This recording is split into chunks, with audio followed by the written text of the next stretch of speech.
ANS news. सबसे पहले doctor आपका एनएस लाइव न्यूज चैनल में आपका स्वागत है और आपको भी महिला दिवस की अंतर्राष्ट्रीय महिला दिवस की बहुत सारी शुभकामनाएं। डॉक्टर बोले तो लोग बोलते हैं भगवान है और सच में कहीं ना कहीं डॉक्टर की बहुत बड़ी अहमियत है लाइफ में, मतलब दूसरा भगवान आप हो। और आज अंतर्राष्ट्रीय महिला दिवस है तो क्या तो सबसे पहले आपको और बाकी सबको हैप्पी इंटरनेशनल वुमेन्स डे। तो इस इंटरनेशनल वुमेन्स डे जैसे कि हम जो है महिला जो है वो सबके लिए टाइम निकाल सकते हैं, पार्टनर्स के लिए, फैमिली के लिए, बच्चों के लिए, बट खुद के लिए टाइम निकालना कहीं ना कहीं बहुत डिफिकल्ट पड़ता है और कभी कभी तो भूल भी जाते हैं। जैसे हम कभी भी सुने तो आज ना एक्सरसाइज नहीं कर पाई, टाइम नहीं मिला। ऐसे तो मैं दिन भर चलती हूँ, वैसे ही एक्सरसाइज हो जाता है, बट वो एक्सरसाइज नहीं ही है। जैसे खाना सही टाइम पे खाते हो तभी ही वो लंच, डिनर या ब्रेकफास्ट माना जाता है। बीच में आप कितना भी खाओ वो खाना नहीं माना जाता है। वैसे ही एक्सरसाइज अगर आप प्रॉपरली करते हो वही एक्सरसाइज माना जाता है। बीच में आप कितना भी चलोगे वो एक्सरसाइज नहीं होता है। और आज फिजियोथेरेपी एक्चुअली बहुत ज़्यादा डेवलप हो चुका है, जहां आप कम दवाइयों में, बिना दवाइयों के इतना अच्छा इलाज करवा सकते हो, ऑपरेशन टाल सकते हो। सबसे अच्छी बात तो ये है। तो आप प्लीज़ फिजियोथेरेपी के माध्यम से अपना शरीर की तरफ और ध्यान दीजिए और उसको टाइम दीजिए। जितना आप सबको टाइम देते हो उतना खुद को टाइम दीजिए और ये प्रॉमिस खुद से करिए। हर एक जो भी लेडीज सुन रही है, मुझे थोड़ा सा टाइम, दिन में आधा घंटा 45 मिनट्स निकालो और खुद को टाइम दो। देखना लाइफ आगे जाके बहुत चेंज हो जाएगी। और वापस से जाते जाते सबको हैप्पी इंटरनेशनल वुमेन्स डे। सबसे पहले कि अविनाश दादा ने जो आपको बुलाया, मतलब पहली बार ऐसा सुना जा रहा है कि विदाउट मेडिसिन यहाँ पे लेडीज ठीक हो रही हैं। अगर आपसे कोई कांटेक्ट करना चाहे तो आप किस तरह से उनसे संपर्क करेंगे और अविनाश दादा को क्या कहेंगे? सबसे पहले तो उनको बहुत बड़ा थैंक यू। वो एक मेल होके उन्होंने फीमेल्स के लिए इतनी बड़ी अपॉर्चुनिटी हमें दी कि हम उनको इन्फॉर्मेशन दे सके। एक्चुअली जितना फीमेल्स का है उतना मेल का भी बहुत इम्पोर्टेंट रोल होता है, क्योंकि हर एक स्ट्रॉन्ग फीमेल के पीछे एक सपोर्टिव मेल का बहुत बड़ा हाथ होता है। और मेल्स को सपोर्टिव होना चाहिए फीमेल्स के लिए, क्योंकि फीमेल्स। आइए डॉक्टर कोमल से जानते हैं कि वो क्या बोलती है। हेलो सभी को हैप्पी इंटरनेशनल वुमेंस डे। मैं डॉक्टर कोमल, मैंने फिजियोथेरेपी मास्टर्स किया है कम्युनिटी हेल्थ में, जिसमें अलग अलग ब्रांचेस होते हैं, जैसे कि वुमेंस हेल्थ हो गया, या फिर माथाडी वर्कर्स हो गए, या फिर जो ऑफिस में काम करने वाले हैं। ऐसे अलग अलग कम्युनिटी सेक्टर्स में जो जो रिक्वायरमेंट्स होते हैं, हमने उस चीज़ में मास्टर्स किया हुआ है। तो हम सिर्फ इतना बोलना चाहेंगे, आप बाकी के दो डॉक्टर्स ने भी बहुत ज़्यादा इन्फॉर्मेशन दे दिया है। आई होप सब लोग वो इन्फॉर्मेशन यूज़ करें और फिजियोथेरेपी को अपनाएं, अपने लाइफ में यूज़ करें, ताकि आगे चल के बड़े बड़े प्रॉब्लम सॉल्व हो, मेडिसिन ना लेना पड़े। एंड मैं सिर्फ ये बोलना चाहूँगी कि हमें फिजियोथेरेपी के अवेयरनेस के बारे में भी बहुत ज़्यादा अवेयरनेस देना है, बिकॉज फिजियोथेरेपी अभी भी लोगों को ऐसा लगता है कि एक मसाज है, या बहुत लोगों को अभी भी फिजियोथेरेपी क्या है वो पता नहीं है। मैम, जैसे बोला जाता है कि अभी दवा का बहुत सारा साइड इफेक्ट लेडीज के यूट्रस वगैरह पे होता है, लिवर पे होता है, किडनी पे होता है। तो ये पहली बार ऐसा सुनने को आया कि आप लोग विदाउट दवा, मेडिसिन और कोई भी प्रॉब्लम हो तो आप सॉर्ट आउट करते हैं। यस, आजकल डॉक्टर्स दे देते हैं medicine, but at the end वो ऐसा हो जाता है कि खाने से ज़्यादा हम मेडिसिन खा रहे हैं, एंड वही मेडिसिन एट द एंड हमारे किडनी पे अफेक्ट करता है, हमारे लिवर पे अफेक्ट करता है, एंड फीमेल्स में हमारे जो बच्चे की थैली रहती है उस पे अफेक्ट करता है। इसीलिए आजकल बहुत सारी फीमेल्स वो प्रॉब्लम भी फेस कर रही है, जहाँ पे उनको घाट जैसे होता है बच्चे की थैली पे। आजकल कम कम उम्र में लोगों को बच्चे की थैली निकालनी पड़ रही है, या फिर पीरियड्स डिले होते हैं। ये सब काफ़ी प्रॉब्लम्स होता है, एंड ये सब मेडिसिन की वजह से होता है। तो इसीलिए मेडिसिन खाओ, बट जितना रिक्वायरमेंट है उतना ही, बट ज़्यादातर आप फोकस करो कि आप अपने आप को फिजिकली कितने मेंटेन रखते हो। जैसा कि आज छोटा छोटा सर दर्द होता है, कुछ भी बैक पेन होता है, लेडीज महिलाएं फटाक से गोली लेती है, तो क्या उनको लेना चाहिए या नहीं लेना चाहिए? देखिए, अगर लेना है तो एक बार लीजिए, बट ऐसे हैबिट मत बनाइए कि आप रोज़ खा रहे हो या हर 2-4 दिन में आपको खाना पड़ रहा है। फोकस कीजिए आप मेंटली और फिजिकली अपने आप को कितना मेंटेन करते हैं एक्सरसाइजेस के थ्रू, और आप कितना अपने शरीर को फिट रखते हैं, ताकि मेडिसिन लेने की कोई नौबत ही ना आए। आपसे कोई कांटेक्ट करना चाहे तो कैसे कांटेक्ट करिए? सो आपको अगर मुझे कांटेक्ट करना हो तो आपके पास मेरा नाम है, नंबर है, सब कुछ है इस चैनल पे, आपको बताए डिटेल्स डाल दे देंगे। आप हमें कांटेक्ट कीजिए, हम अवेलेबल रहेंगे आपको इन्फॉर्मेशन देने के लिए, आपको हेल्प करने के लिए। Thank you so much to this channel जिसने हमें इतना अवेयरनेस देने के लिए एक चैनल दिया है, आपसे बात करने के लिए मौका दिया है। एंड रानी सर को भी बहुत थैंक यू जिन्होंने ये प्रोग्राम रखा है स्पेशली फीमेल्स के लिए। So thank you so much. Madam आपको भी बहुत बहुत आज अंतर्राष्ट्रीय महिला दिवस की शुभकामनाएं। Happy international. एक जो अंतर्राष्ट्रीय महिला दिवस है, सभी महिलाओं को अंतर्राष्ट्रीय महिला दिवस का सबसे पहले की हार्दिक शुभेच्छा। और डॉक्टर आपको भी हार्दिक शुभेच्छा। आज तक किसी ने ऐसा सोचा नहीं था कि महिलाओं के आरोग्य के बारे में, कि महिलाओं में क्या क्या प्रॉब्लम हो सकती है, पर शिवसेना के जो उप नेता अविनाश राणे, उन्होंने एक छोटा आज अंतर्राष्ट्रीय महिला दिवस के दिन एक छोटा सा कैंप रखा है योगा का, डॉक्टर को बुलाया, औरतों में क्या क्या प्रॉब्लम हो सकता है। आइए जानते हैं डॉक्टर से कि क्या बताएंगे। हेलो, मेरा नाम डॉक्टर मानसी है और मैं एक फिजियोथेरेपिस्ट हूँ, मास्टर्स फिजियोथेरेपिस्ट। हमने मास्टर्स किया है वो है वुमेंस हेल्थ मेजरली, फिर जीरियाट्रिक्स मतलब जो वृद्ध लोग हैं उनके लिए फिजियोथेरेपी क्या होती है वो, और जो कम्युनिटी में जैसे अर्गोनॉमिक्स हो गया, जो ऑफिस जा रहे daily neck pain back pain, और वो सब को हम लोग ट्रीट करते हैं बिना मेडिसिन और सिर्फ एक्सरसाइज से और थोड़े मोडालिटीज़ से। तो हम लोग बेसिकली आपका क्वालिटी ऑफ लाइफ इम्प्रूव करते हैं और आपको काबिल बनाते हैं कि आप अपना डेली रूटीन चला पाए, लेडीज़ को जो ऑफिस जा रहे हैं उनको, और जो ओल्ड पीपल है या वृद्ध लोग हैं उन लोगों को। जैसा कि आपने देखा, उन्होंने कहा विदाउट मेडिसिन। आज ऐसा हो गया है कि आदमी खाना कम और दवा ज़्यादा खाता है, और यहाँ पे ये डॉक्टर ने बताया कि हम विदाउट मेडिसिन लेडीज़ का वो उपचार करेंगे, जिसकी वजह से लेडीज़ में जो बैक पेन वगैरह का इशू होता है। इस तरीके का अपडेट देखने के लिए जुड़े रहिए एनएस लाइव न्यूज़ से। जेव्हा तुम्ही बेंड होता तेव्हा ते स्ट्रेच करून तुम्हाला एक कंट्रोल देण्यासाठी, समजा तुमच्या पाठीमध्ये कंट्रोल नाही आहे, फक्त पुढेच कंट्रोल आहे, तर तुम्ही जेव्हा वाकणार तर तुम्ही सरळ नाही होऊ शकणार ना, समजलं? जेव्हा पाठचे मसल्स पूर्ण पुल करणार तेव्हा तुम्हाला हेल्प होणार सरळ होण्यासाठी। तर हे झाले साईडचे पुढे आणि मागे। आता तसंच वरती आणि खाली दोन्ही साईडला पण मसल्स आहेत। वरती म्हणजे काय, तुमचं डायफ्राम। जेव्हा तुम्ही श्वास आतमध्ये घेता तेव्हा हा भाग जो डायफ्रामचा भाग असतो तो पूर्ण खाली जातो, ठीक आहे, समजलं? आता जेव्हा तो खाली जाणार आणि तुम्ही श्वास घेणार तर तुम्हाला काय वाटतं, प्रेशर कुठे वाढतोय? खालच्या बाजूला वाटतंय, बरोबर? आता ही बाजू कोणती आहे, ह्याला म्हणतात पेल्विक फ्लोर, ठीक आहे? हा जो खालचा भाग आहे तुमचा, जिथून तुम्ही डिलिव्हर करता बेबी, जिथून तुम्ही युरिनेट करता नाही तर स्टूल पास करता, त्याला म्हणतात पेल्विक फ्लोर, ठीक आहे?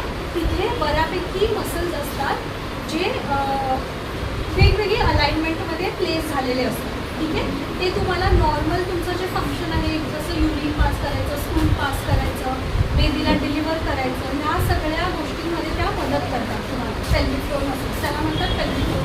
आणि हे पूर्ण मिळून त्याला म्हणतात कोर, ठीक आहे? एक बॉडीचा कोर काय असतं तर हे असतं, पुढे मसल्स, पाठी बॅकचे मसल्स, साईडला ट्विस्टर्स, वरती श्वाससाठी डायफ्राम आणि खाली पेल्विक फ्लोरचे मसल्स, ठीक आहे, समजलं? आता तुम्हाला हे चित्र दिसत आहे का? तर हे आहे तुमचं युरिनरी ब्लॅडर, त्याला म्हणतात युरिनरी ब्लॅडर, ठीक आहे? इथे तुमची लघवी साठते, ठीक आहे? आता तुम्ही विचार करता ना की तिथे हर 4 तासांनी 5 तासांनी तुम्हाला युरिनला जायचं, तर स्टोर कुठे होते युरिनचा? हा भाग आहे जिथे युरिन तुमची स्टोर होते, तो असतो इथे अँटीरियर। आता हा साईड व्ह्यू आहे, म्हणजे जर मी अशी उभी आहे तर तुम्हाला ते असं दिसणार, ठीक आहे? तुम्ही जर ह्या साईडने बघताय आणि मी अशी उभी आहे एका साईडला फेस करून, तर तुम्हाला ते दिसतं, म्हणजे ते सर्वात पहिलं पुढे आहे, ठीक आहे, ब्लॅडर। त्याच्यानंतर हे आहे तुमचं युटेरस, म्हणजे तुमची गर्भपिशवी, तुम्हाला दिसतंय यामध्ये ही तुमची गर्भपिशवी आहे, त्याच्या त्याच्या पाठी आहे रेक्टम. रेक्टममध्ये तुमचे स्टूल्स स्टोर होतात. समजलं?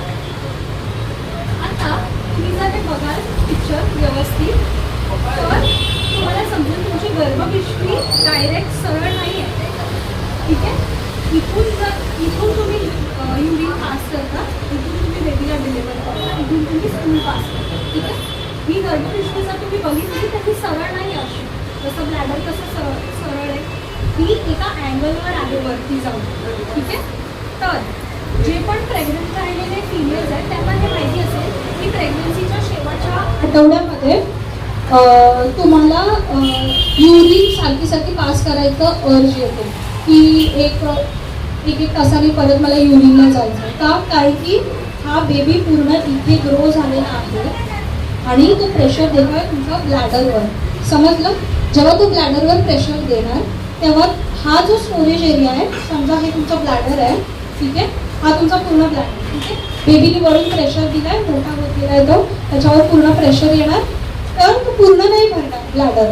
ठीक आहे. तो थोडाच भरणार आणि त्याच्यानंतर मग तुम्हाला असं वाटणार आता मला खाली करायला गेलं पाहिजे. का? कारण की वरच्या पूर्ण भागावर बेबीने प्रेशर देऊन ठेवलेला. ठीक आहे. हे समजलं? त्याच्यानंतर काय होतं? डिलिव्हरी होते. डिलिव्हरी झाली की हा आपल्या नॉर्मल पोझिशनला जातो. हा नॉर्मल पोझिशनला गेला तर तुमच्या ब्रेनला समजणार कसं की आता ह्याच्याकडे कॅपॅसिटी आहे पूर्ण भरायची. समजलं? तुम्हाला ते ट्रेन करायला लागणार ना की आता तर माझ्याकडे कॅपॅसिटी आहे की तो पूर्ण भरू शकतो.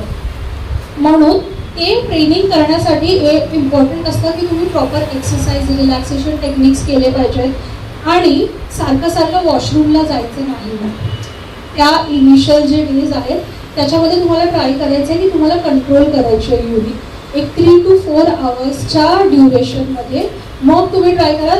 तेव्हा तुमची जी कॅपॅसिटी आहे ती समजा थोडी वरपर्यंत हळूहळू भरायला लागते. तेव्हा तुमच्या ब्रेनला समजतं अच्छा त्याच्यामध्ये स्पेस आहे आता स्टोअर करायला.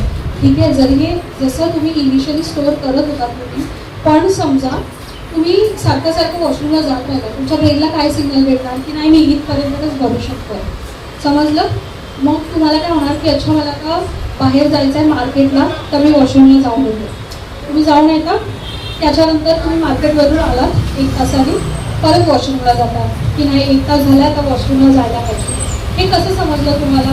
हे तुम्ही प्रेग्नन्सीमध्ये जेव्हा ट्रेन केलेलं होतं की सारखं जायचं आहे तेव्हा तुम्हाला ही गोष्ट समजली. त्याच्या आधी तर तुम्ही 4-5 तास लॉंग प्रवास करत होतात ना बिना वॉशरूमचं. समजलं? तर ते ब्रेनला रिट्रेन करायला थोडेफार एक्सरसाइज आहे, थोडं कंट्रोल आहे, हे सर्व शिकवलं जातं त्याच्यामध्ये. ठीक आहे.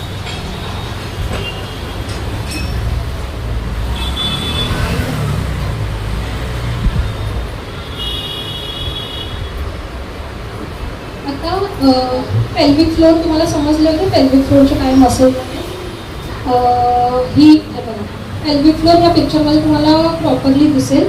हा जो पार्ट आहे ना पूर्ण, ठीक आहे, ह्याला बोलतात पेल्विक फ्लोर. जो शेवटला पूर्ण पार्ट दिसतो हा पूर्ण पार्ट ह्याला आपण म्हणतो पेल्विक फ्लोर. इथे वेगवेगळे मसल्स असतात जे तुमच्या युरिनला कंट्रोल करतात, तुमच्या डिलिव्हरीच्या पार्टला कंट्रोल करतात आणि तुम्ही स्टूल्स जिथून पास करतात त्याला कंट्रोल करतात. ठीक आहे. समजलं? एक बाउल कसं असतं, बाउल असतं त्या प्रकारचं तुम्ही इमॅजिन करू शकता की ते तुमच्या युरिनच्या साईडला पूर्ण प्लेस आहे. त्या फॉर्ममध्ये ते मसल्स असतात. हे हा पार्ट कसा आहे दिसतोय खालून. ठीक आहे. त्या फॉर्ममध्ये ते प्लेस असतात. आता कधी समजायचं की माझा पेल्विक फ्लोर वीक आहे नाहीतर मला काहीतरी त्रास आहे? सर्वात पहिले तुम्हाला जर शिंकताना खोकताना युरिन पास होत असेल ह्याचा अर्थ काय की तुमचा पेल्विक फ्लोर वीक आहे. ठीक आहे. काहीतरी प्रॉब्लेम आहे. इनिशियली हे सर्व प्रॉब्लेम खूप लोकांना व्हायचे पण त्याच्याबद्दल पण बोलायचं नाही कारण की त्यांना माहितीच नव्हतं की त्याच्यासाठी करतात काय. ठीक आहे. हा प्रॉब्लेम खूप कॉमन आहे. ठीक आहे. म्हणजे हा हर लोकांमध्ये बघितला असतो पण तो नॉर्मल नाही आहे. नॉर्मली असं नाही झालं पाहिजे तुमच्या बॉडीसमोर. समजलं? फिमेल्समध्ये आफ्टर प्रेग्नन्सी. तर पहिली गोष्ट ही कॉफ करताना नाहीतर शिंकताना खोकताना जर युरिन लीक होत असेल म्हणजे तुमचा पेल्विक फ्लोर वीक आहे आणि तुम्हाला अटेन्शनची गरज आहे त्या भागाला. समजलं? लिकेज ड्युरिंग रनिंग और जम्पिंग म्हणजे तुम्ही धावलात, उडी मारलात तर थोडंसं लंबी सुटतं. ठीक आहे. ही गोष्ट नॉर्मल नाही आहे. ठीक आहे. याच्यात जर असं काही होत असेल तरी पण तुम्हाला डॉक्टरकडे जाऊन दाखवलं पाहिजे. डिफिकल्टी इन होल्डिंग युरिन, म्हणजे जर तुम्हाला लघवी धरायला त्रास होतो, जसं समजा तुम्ही ऑफिसमध्ये किंवा किचनमध्ये काय काम करताय, तुम्हाला समजलं की तिथं तुम्हाला वॉशरूमला जायचं आहे, पण इथून किचनपासून ते वॉशरूमला जाण्यापर्यंत जर तुमचं लघवी सुटत असेल, याचा अर्थ पण हेच आहे की पेल्विक फ्लोर तुमचं वीक आहे, तुम्हाला गरज आहे तो भाग चेक करून घेण्याची आणि त्याच्यावर ट्रीटमेंट चालू करण्याची. ठीक आहे, कारण की हे सर्व का होतं ते पण मी सांगणार तुम्हाला. त्याच्यानंतर हेवीनेस फील होणे, हा जो भाग आहे शेवटचा खाली पेल्विक फ्लोर, त्याच्यावर जड वाटणे और हेवीनेस फील होणे, ते कधी होतं? आता हे आहे पेल्विक फ्लोर. ठीक आहे, तुम्हाला हेवीनेस कधी वाटणार ह्या भागामध्ये? जेव्हा ह्या कोणत्याही गोष्टींमधून, कोणत्याही 3 ऑर्गन्समधून कोणताही ऑर्गन जेव्हा खाली येतो तेव्हा तुम्हाला जड वाटणार लघवीच्या जागेवर. ठीक आहे, समजलं? आणि हे प्रेग्नन्सीमध्ये आणि ओल्ड एजमध्ये खूप बघितलं जातं. हेवीनेस असं पेशंट येऊन असं म्हणणार की मला काहीतरी ना जड वाटतं लघवीच्या इथे, नाहीतर काहीतरी अंग बाहेर आल्यासारखं वाटतं जेव्हा मी लघवी करते किंवा शिंकते. ठीक आहे, हे जसं वय वाढतं तसे हे प्रॉब्लेम्स येतात. तर ते का होणार? सर्वात पहिलं तुम्ही 9 महिने बेबीला कॅरी करता पोटामध्ये. ठीक आहे, तुमचे पूर्ण एक जो युटरस असतो तो खूप छोटा ऑर्गन असतो. आता हे बघितलं तुम्ही केवढूसं आहे हे छोटं, बरोबर? जेव्हा बेबी आतमध्ये ग्रो होतं तो पूर्ण वरपर्यंत, तो ॲब्डॉमिनल ऑर्गनपर्यंत, म्हणजे कुठे तुमच्या पोटापर्यंत तो वर येतो. ठीक आहे, बेबी जेव्हा ग्रो होणार त्याने काय होणार, एकतर तुमच्या कोरला सर्व साईडनी तुमचा कोर एक्सपांड होतो मेजरली. आता पुढे त्याला जास्त जागा भेटते कारण की पुढचे मसल्स जास्त फ्लेक्झिबल असतात. ठीक आहे, त्यांच्यामध्ये स्ट्रेच होण्याची क्षमता जास्त असते, म्हणून मेजरली पोट पुढे दिसतं. आणि पाठी तुमचा मनका असतो, त्याच्यामुळे जास्त पाठी बेबी जाऊ नाही शकत. समजलं? तसंच मग त्या बेबीचा प्रेशर कोणावर येणार?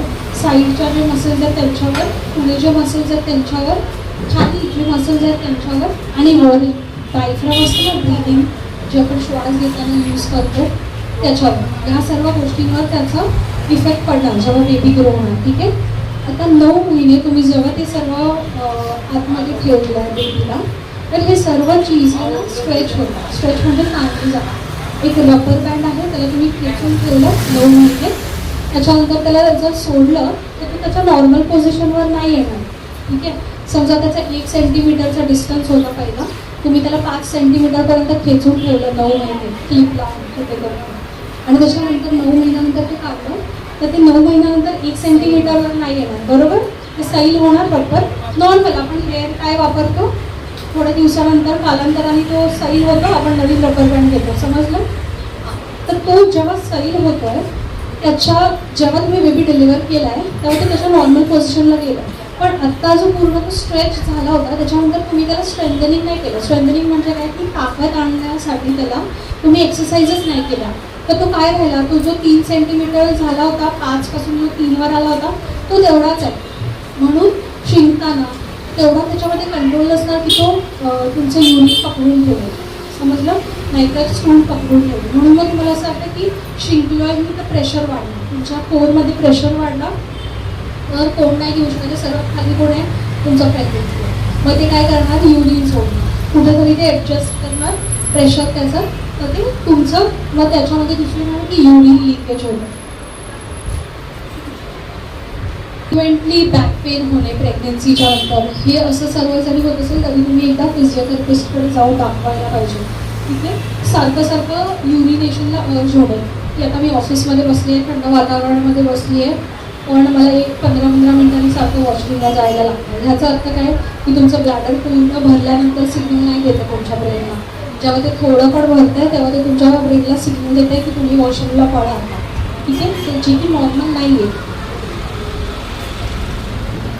आता मी तुम्हाला समजवलं की हे काय होतं प्रेग्नन्सीमध्ये.